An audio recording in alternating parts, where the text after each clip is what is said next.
Hello and welcome to the latest installment of Now That's What I Call Woke, with a ridiculous story out of San Francisco. It doesn't get much dumber than this. Let's go right to the report. Here we go. Are acronyms a symptom of white supremacy culture? In San Francisco, they have decided to get rid of acronyms because, they're super racist or whatever.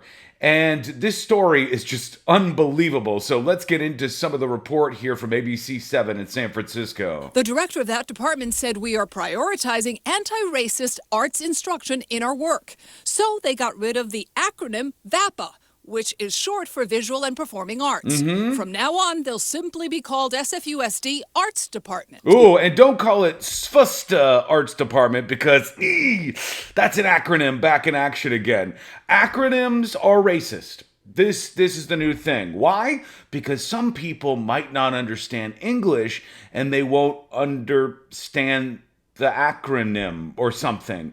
I mean, every person I've ever met who has had English as a second or even third language has been able to very easily catapult over that difficult task of learning about acronyms. But for some reason in San Francisco, they think they're all stupid, and you can't possibly figure out what acronyms are all about. It is a very simple step we can take to just be referred to as the SFUSD Arts Department for families to better understand who we are. In a memo, he explains that acronyms are a symptom of white supremacy culture. The use of so many acronyms within the educational field oftentimes tends to alienate those who... Always a dude who looks like this. Always a dude who beard, glasses, sweater with a little dress shirt underneath, and he's got all of his, he's got a Google Home thing or something over here.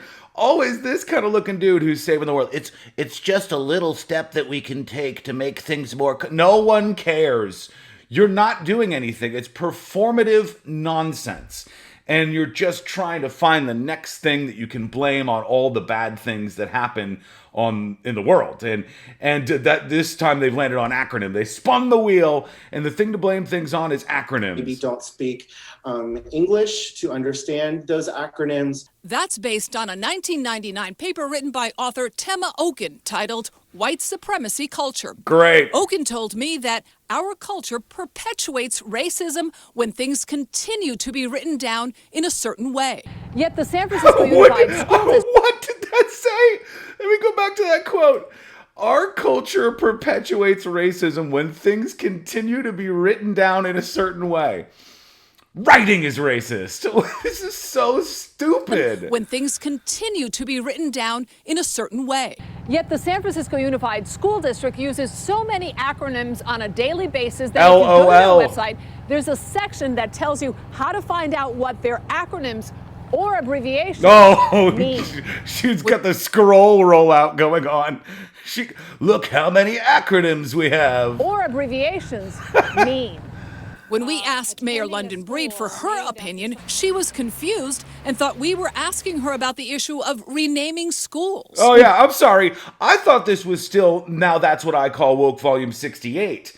No, we're on Now That's What I Call Woke Volume 69 now. Oh, so the school names, we'll name a school after the heroin addict Jerry Garcia instead of Abraham Lincoln.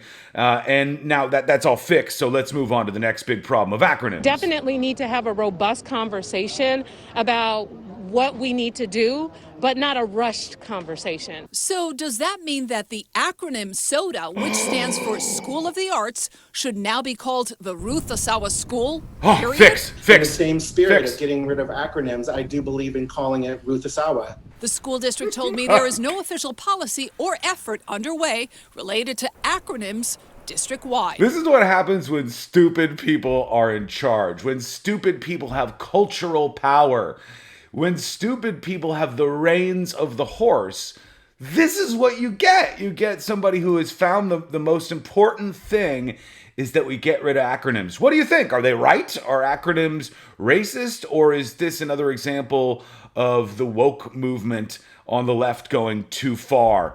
There are a lot of those examples. Is this yet another one? Is there something to this? Is this unfair to people who don't speak English as a first language and you find that to be important?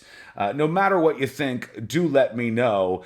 San Francisco sometimes does seem to be on another planet. Though it is a great city to visit, this might be Exhibit 96 of that particular point. So tell me what you think. I appreciate you following @TheNewsJunkie, and we'll talk to you real soon.